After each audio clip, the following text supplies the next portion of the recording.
Good day, Crime Talk aficionados. My name is Scott Reisch, and this is Crime Talk, the most fact-driven, unbiased, true crime channel. First on the docket, it's a dangerous world out there, ladies and gentlemen. An example from Florida. Second, a teenager gets 50 years for 2 homicides.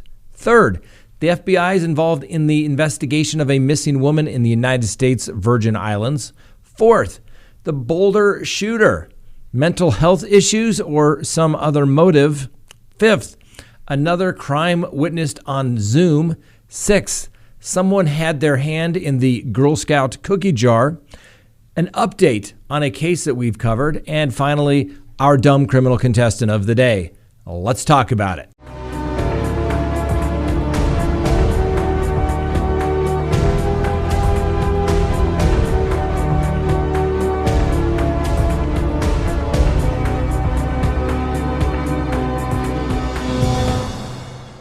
Good day, Crime Talk aficionados. This is Crime Talk, and my name is Scott Reisch. Thanks for watching. If you haven't done so already, please hit that subscribe button, hit the little like button, and as always, hit that little bell in the corner if you haven't done so already. That's so that you receive notifications of when we go live or put up new content. A busy docket today, so let's get right to it. First on the docket, what have I told you before, ladies and gentlemen? It is a dangerous world out there. Let's take an example from Florida. 2 men are behind bars after they allegedly drugged and sexually assaulted a woman who was later found deceased in a hotel room. The 21-year-old victim, Christina Engelhardt from Pennsylvania, died on Thursday inside her hotel room at the Albion Hotel in Miami Beach. Her death is being investigated as a homicide. Police have arrested Evior Collier and Dorian Taylor, both of Greensboro, North Carolina, in connection with Engelhardt's death. Now, according to police documents, the suspects are accused of drugging Engelhardt, then sexually assaulting her inside her hotel room. First responders found the victim alone, semi-naked, and unresponsive in her hotel room. They rushed her to a local hospital where she was pronounced dead. Investigators obtained security footage that ultimately led to the suspects, and according to reports, police first found Collier on Ocean Drive at 8th Street wearing the same pants he wore on a security footage at the Albion Hotel.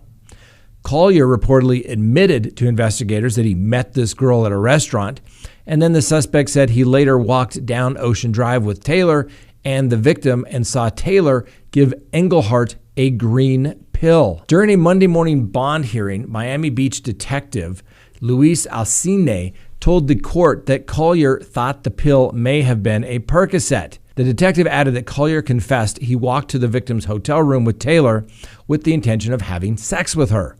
Alcine testified that security footage on the night in question showed Taylor holding the victim from behind because she was too intoxicated to walk straight. The detective described how she was actually staggering a little bit. At one point, co-defendant Taylor held her behind her, around her neck, basically keeping her stable. They believe that she was either intoxicated or drugged, and she could not have given them consent for her to actually go with them voluntarily. Collier reportedly told the detective that he and Taylor both had sex with the victim, but thought that Taylor may have forced himself on her at some point after she passed out. The fact that the victim was under the influence of alcohol and narcotics, she could not have consented to sex with the defendants, according to the police reports. And to add insult to injury, the suspects allegedly took Engelhardt's credit card and used it at various locations across Miami Beach, including buying liquor. When police caught up with Taylor, they reportedly found him with the victim's cell phone in his possession, as well as several green pills. Both suspects are currently being charged with burglary, credit card fraud, sexual battery, and theft, and charges could be upgraded depending on the victim's autopsy and toxicology reports. The court denied bond for both men, and they have a court date coming up next week. We'll continue to follow that case. That is a scary case for all women and young women. Don't go places with people you don't know. Don't let somebody get you so drunk that you can't understand what's taking place. And I understand people get roofied. What kind of a guy can only be with a woman if he roofies them? Come on, that's just gross, isn't it? But that's what people do these days, ladies and gentlemen. It's a dangerous world out there. Next on the docket, a teenager gets 50 years for 2 homicides. An 18-year-old in South Carolina pled guilty on Tuesday to committing 2 execution-style murders when he was 16 years old. Now, Sam Robinson expressed the realization that if or when he gets out of prison some 50 years from now, then most of his family will more than likely be deceased and gone, and that he would be a stranger to most everyone else. It's funny how no one seems to realize that when they're actually committing the crime, and they wonder why all their family doesn't take their calls when they go off to custody for a long time. Probably because they only call for money. He stated, by the time I get out, most of my family will be dead and gone. So I'm feeling pretty alone right now, and I know I'll be alone in the future. But unfortunately, he didn't think about that when he was committing the crime. It was alleged that on February 26, 2019, Robinson executed 23-year-old Michaela McCullough and 22-year-old Zacharias McCorkey in Rock Hill. Robinson was in the backseat of a car that the 3 were riding in. He shot the victims in the back of the head, left the scene, and then returned to the scene because he forgot his cell phone, which was still charging in the vehicle. This proved to be a crucial mistake because a neighbor started asking questions, saw him long enough to identify him, and actually called 911. Robinson initially claimed that he went to the car to check on his buddy, admitting a link to the crime scene. The murders were committed in broad daylight. Robinson's original defense was that he was defending himself. However, the prosecution's theory was that he was seeking status. Needless to say, he got the maximum sentence under the plea agreement of 50 years. And yes, Mr. Robinson, you are absolutely correct. Your family will mostly be deceased, and you will be a complete stranger to all of them. Was it worth it? Somehow, I don't think so. Next on the docket, the FBI is getting involved in the investigation of a missing woman in the United States Virgin Island. Sarm Heslop, a 41-year-old woman who vanished in the U.S. Virgin Islands this month, has caused some concern, and now the FBI is getting involved in the search. Miss Heslop was reported missing on March 8th.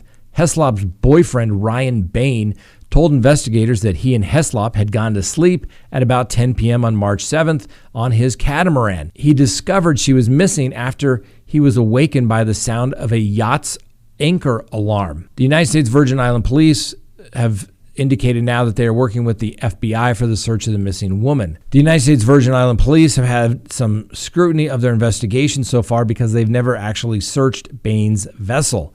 However, there is some contradictory information because apparently the Coast Guard reportedly talked with Bain and they met him on his catamaran, so they may have actually searched the vessel. Needless to say, Miss Heslop remains missing. Hopefully there's no foul play, and hopefully she can be found for her family, and hopefully she'll actually come home safe. Let's take a quick recess before we continue with the docket. Please go to CrimeTalkSearch.com, sign up for a background subscription service. You'll be happy you did. If there's anyone out there you were ever curious about what was in their background, now is the time to do it. If you're going to get involved with somebody, now is the time to do it. When you go to CrimeTalkSearch.com, you put in the name, literally millions of public records are searched, and a report is generated. And it's going to give you a report. If they have multiple social media accounts, you're going to find it. If they have multiple phone numbers, multiple email addresses, it's going to be found. And more importantly, you're going to get information regarding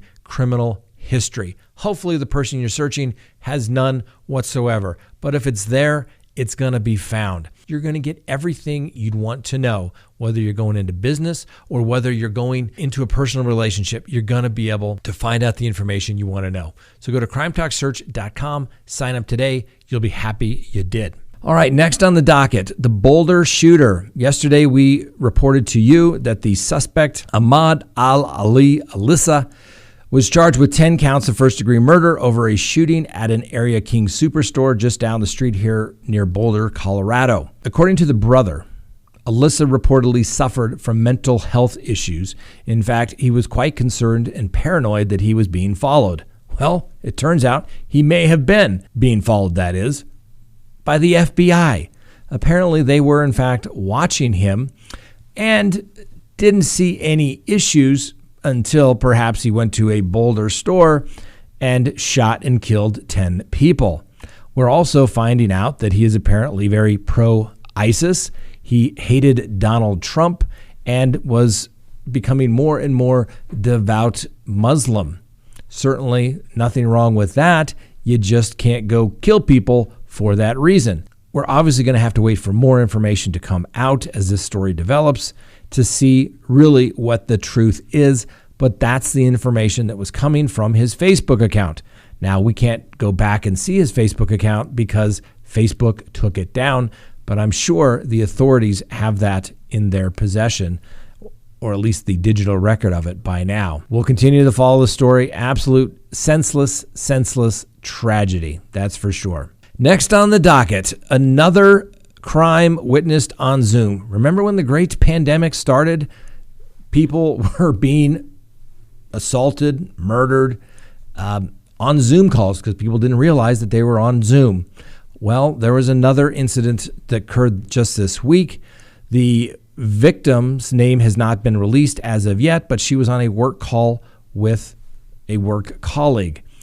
A male stabbed the woman several times, and she was ultimately found dead in her driveway in California. Although the name of the victim has not been released, a male came to the residence while the police were investigating the case, and that gentleman's name was Robert Cotton. He returned to the location, driving one of the victim's vehicles, and identified himself as a resident of the home. He was detained and booked on 2 counts of murder. Bond has been set at $2 million.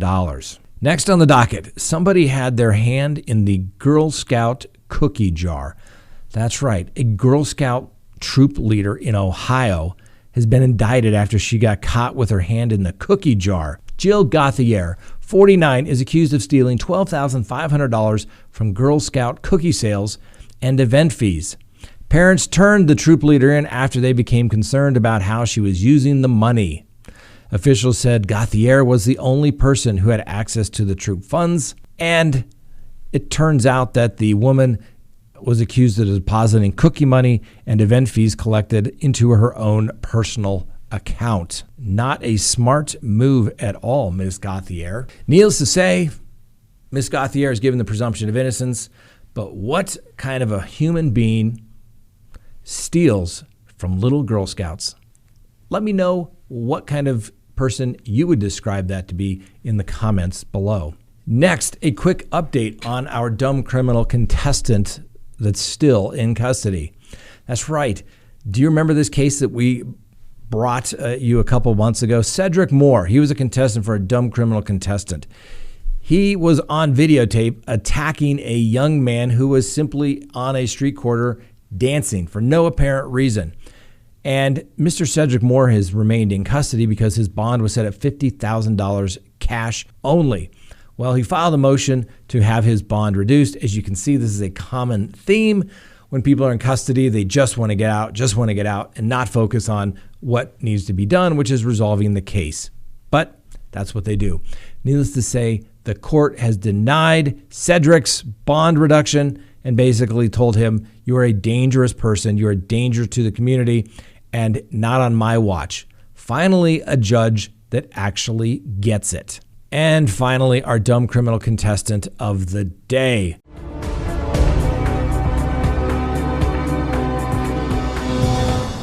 Meet John Tanner. He's accused of breaking into a home in Michigan. He's not a very good burglar. He used his credit card to jimmy the lock and get in. Unfortunately, Mr. Tanner left his credit card behind after he left. That's right. Mr. Tanner, you are a dumb criminal contestant of the day. Rule number 1 of crime, ladies and gentlemen, is you take everything you brought in. You leave the area cleaner than when you arrived. It's kind of like hiking in the backcountry, right? Some people just don't get it. Thanks for watching. Have a wonderful day. We'll see you next time on Crime Talk.